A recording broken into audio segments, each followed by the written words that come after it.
Referencias que vigila el mercado, y lo hacemos a esta hora con Alexis Ortega, Alexis Ortega, socio director de Finagentes Gestión. Alexis, muy buenos días. ¿Qué tal? Muy buenos días, Eva.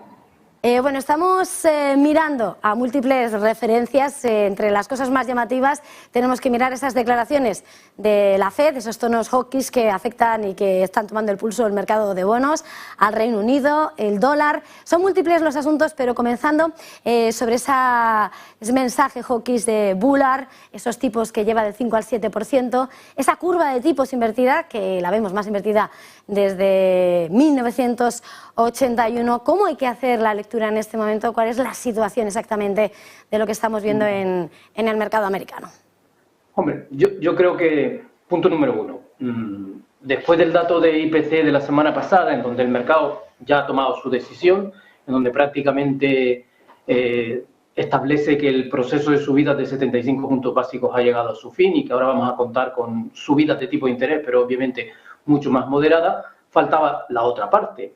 La reunión es el 5 de diciembre y lo habitual es que la Reserva Federal, antes de esa reunión, dé su parecer.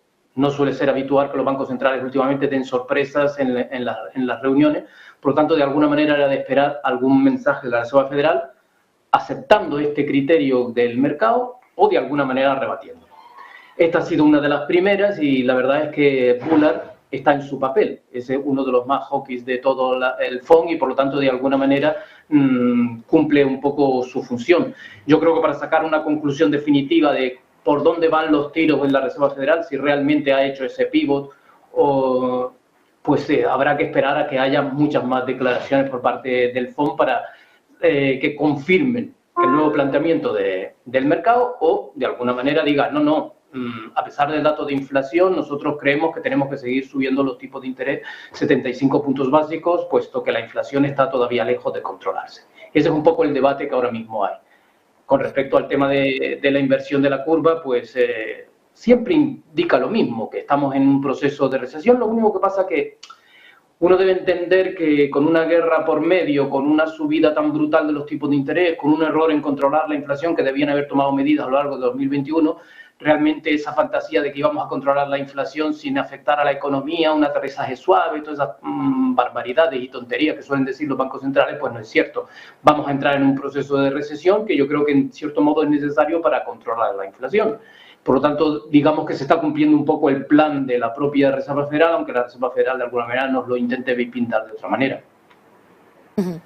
Mirando a Estados Unidos, y además en este momento en el que la inflación es el principal caballo de batalla en todos los bancos centrales, también vemos las consecuencias de ese fortalecimiento del dólar en el resto de las economías y también, eso sí, en beneficio de Estados Unidos en un primer momento.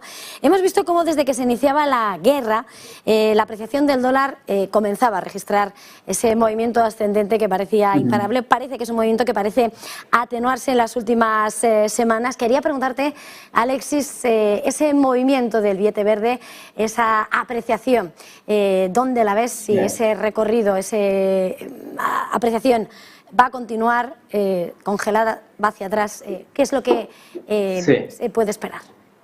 Sí, la verdad es que uno de los acontecimientos más importantes en el mundo financiero de este año, entre otras cosas, ha sido un dólar que parecía prácticamente imparable. Empezamos el año prácticamente muy cercanos a los 1,20 y llegamos en algún momento de este año a alcanzar los 0,95 con respecto al euro, pero contra la libra obviamente también se ha producido una fuerte apreciación, contra el yen, contra el yuan, quizás más contra el yen ha sido la apreciación muchísimo mayor que con respecto al euro y la libra.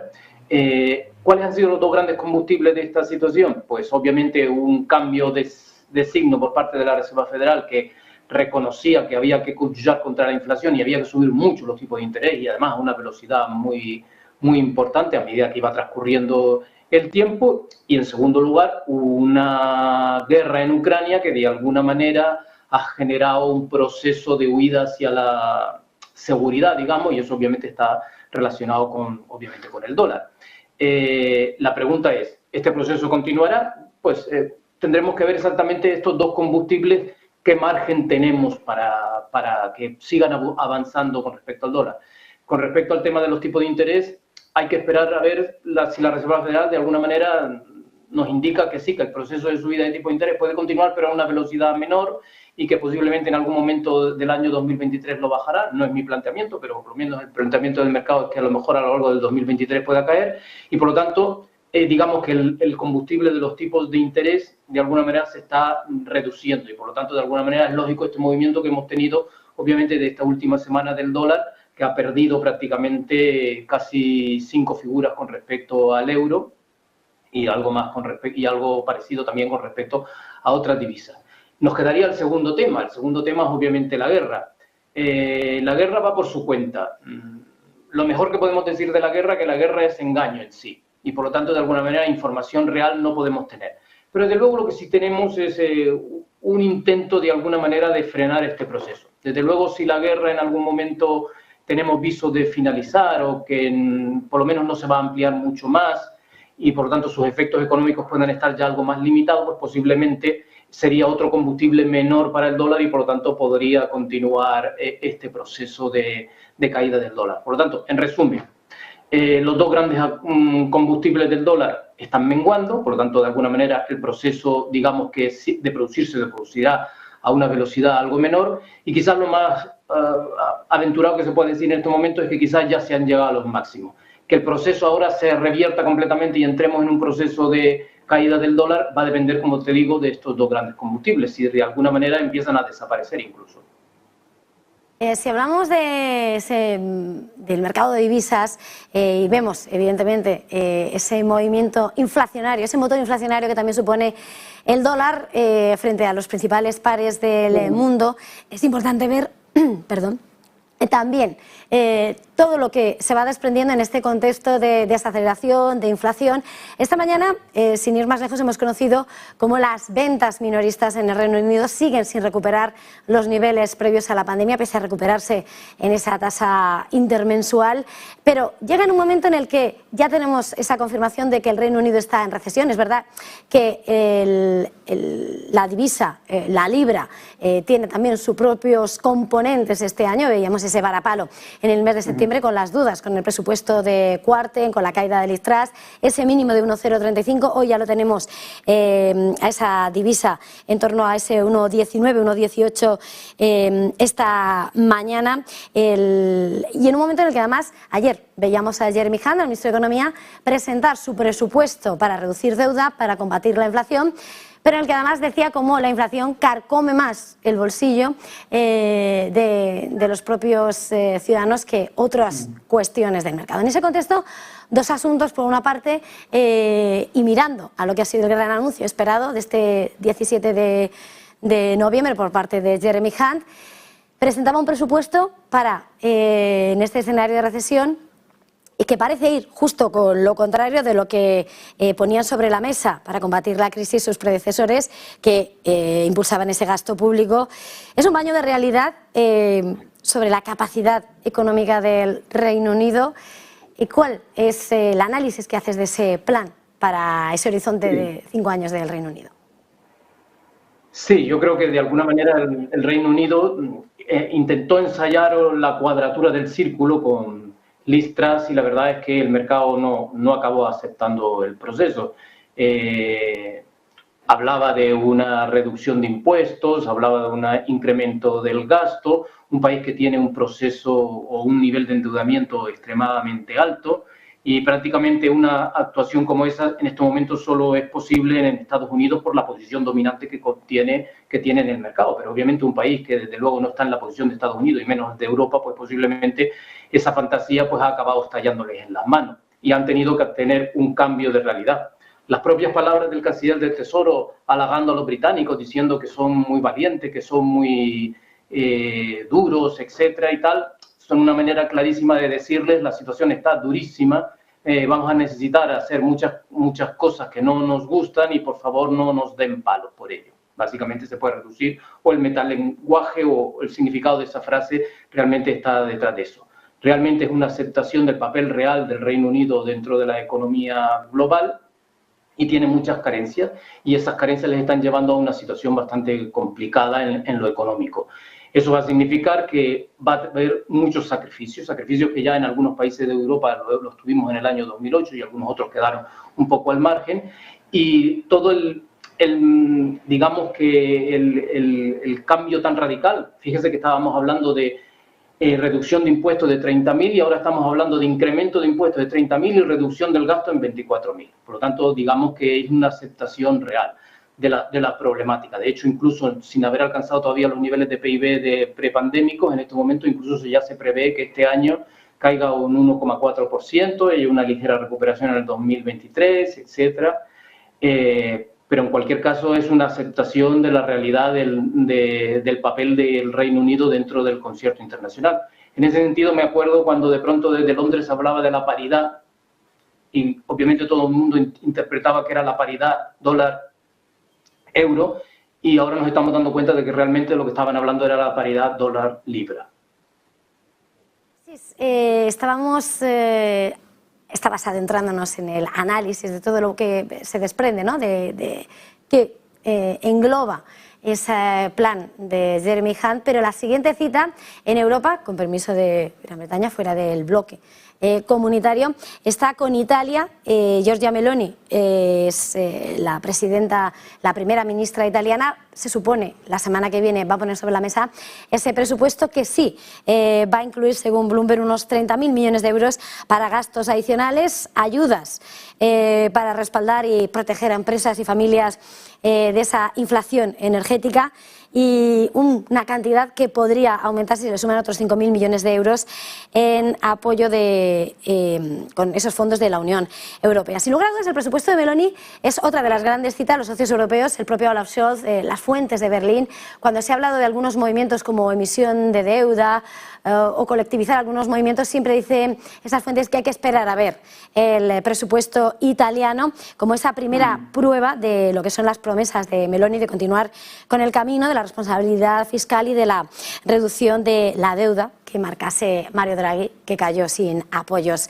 Mirando a Italia, ¿hasta qué punto se convierte en el principal catalizador ese mecanismo antifragmentación? Está ya preparado para cualquier movimiento, pero sin lugar a dudas, bueno, esas ayudas en Europa no se van a quitar de estar sobre la mesa, pese a no tener el músculo de Estados Unidos, pero está claro que eso va a estar sobre la mesa y va a ser difícil eliminarlo. ¿Hasta qué punto consideras vital y trascendente ese presupuesto que esperamos la semana que viene y cómo ves a lo que es lo que se va sabiendo de este gobierno italiano, ese proyecto presupuestario de cara a lo que es el conjunto? Yeah. Hombre, hace un rato hablábamos del Reino Unido y desde luego la situación en Italia no es mejor. Yo casi diría que es absolutamente peor.